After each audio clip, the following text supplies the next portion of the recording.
Love of my life. My dad used to take me to parks and ponds, and he decided one day, I can't do this anymore because it's too cold, so I'm going to build a rink in the backyard so I can sit in the house and watch him.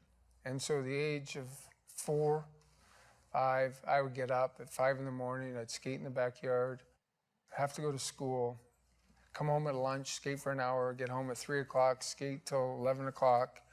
It consumed me. And my dad told me at 6 years old, for whatever reason, the good Lord blessed you and don't blow it. So fortunately, I didn't blow it. When you know Wayne Gretzky, you know you're a family person, and that started when you were a kid. I'm fascinated by your grandmother. My dad's sister married an American from Carolina, and they own tobacco farms in just outside of Greensboro. But my mom and dad used to go every summer for 4 weeks to pick tobacco and help them out, and I lived with my grandparents. And I lived on the farm at 2, 3, 4, 5 years old, and I drive the tractor and kind of grew up living there. And they were a big part of my work ethic. And when people ask me, what's the one thing you want to be remembered as an NHL player, I always say, you know, there's so many great players. Bobby Orr, Gordie Howe, Mario Lemieux, Mark Messier. But if somebody says, you know what, you worked as hard as any player I ever saw, that's the proudest thing I can hear from a fan. Well, there's so many things here. First of all, I've read a quote where you said, and I think it kind of gets under your skin a little bit about all of this unbelievable talent being God-given. Somewhere you said along the line, it wasn't just God-given, it was Wally-given, referencing your dad. I mean, it's one thing to be given the tools, and obviously you're different than the rest of the world. But it's another to skate your ass off and end up as great as you were. You worked hard at this, didn't you? Yeah, I didn't think I worked hard though.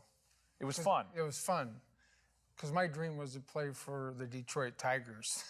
You were a baseball. I had baseball. more passion and love for baseball. I unfortunately grew up in the wrong country at the time. Right. we weren't very good. It's changed a lot.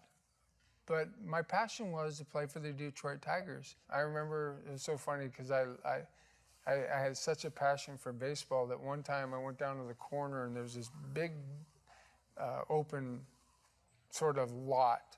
And I took a wheelbarrow down and I filled it up with dirt, and I came back and I made a pitcher's mound in the backyard. And my mom was chasing me around the backyard because I ruined the backyard with a big pitcher's mound. And my dad was like, no, it looks good. So I don't know. I had a passion for it, and I had a love for sports. For whatever reason, I had the same love and belief to be a professional hockey player. And at the age of 6, I made a 10-year-old hockey team. And there's me there on the left. I mean, the audience is giggling, and because you're so small. I got 1 goal that year. Yeah. I mean, I know. Look how I was small, right? Because that's my goal right there. But you know how old this is? The goalie didn't have a mask on. But typically, Wayne, when a kid plays up, yeah, with other kids that are older than the particular kid, it's because they're bigger than everybody else. Yeah. You played up because you were that skilled, that talented. talented. Well, it was the only team, too. So you tried. But you were good enough to play with these guys. You obviously were throwing people around. I actually made the team the year before, and the coach called me. At 5? I made the team at 5. And the coach said, all we need is his birth certificate. My dad said, well, he was born in 1961. And he goes, well, hold on, he's 5? And he goes, yeah. He goes, he can't play. I remember I cried for an hour. Well, thank God they waited for the much more sane age of 6 for you to be out there. So they let me play at 6, and all those kids were 10 years old.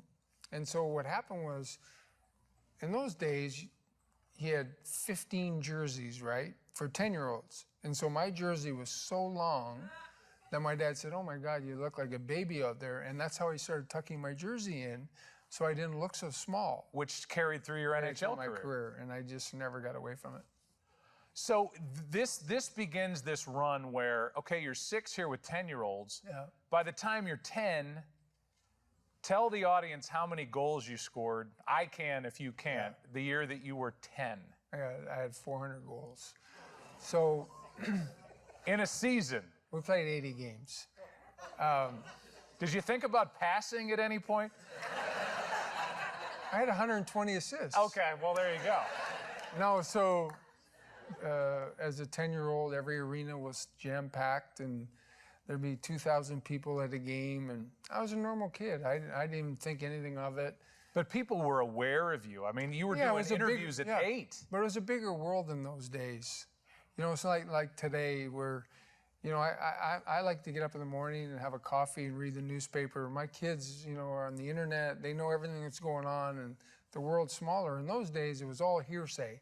I hear this kid 3 hours away is pretty good, or I hear this guy in the next province is a pretty good player.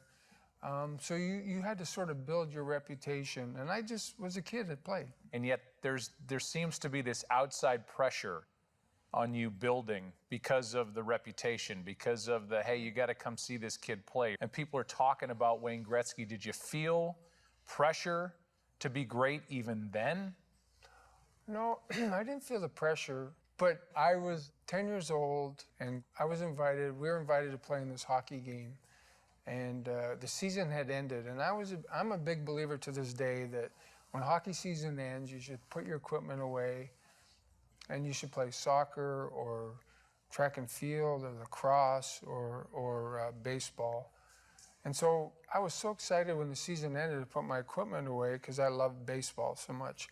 A week after the season had ended, and that was the year I scored 400 goals, a team from just outside of our hometown had called and said, we want to play this exhibition game. And so the coach came to the house, and he said, we can't play this game if Wayne doesn't want to play. And my dad said, do you want to play? And I said, well, of course I'll play. So we go down to this game. It was very funny. And the arena is this small arena. It was like a practice arena, but they jammed like 1,500 people in there. And I was a kid. I was 10 years old, right? We got beat 8-1, and I didn't play very good. Who had the 1? I don't think I did. Okay. Yeah. Got in the car, threw my equipment in. I'll never forget as long as I live. And my dad said, how you doing? I said, great. And I was kind of like a normal 10-year-old kid. Like, I was, all right. He goes, well, that just ruined the whole year. And I went, ruined the whole year? I got 400 goals. And he said, you know what? For whatever reason the good Lord chose you, you have to play good every single game. People are coming to watch you. I think the average person, though, either seated in this audience or me or watching on television at home thinks, well, was that the dad putting undue pressure on the 10-year-old kid? I know you don't feel that way, but maybe talk us through that a little bit. He never put undue pressure on me if he didn't think I could succeed. If he thought I didn't prepare and then I did fail, he would be disappointed in me. He never got mad at me. But his big thing, my dad's biggest thing in life is he used to always say to me, failing to prepare is preparing to fail. And he told me that when I was 9 years old, and I remember thinking, wow, it's so true.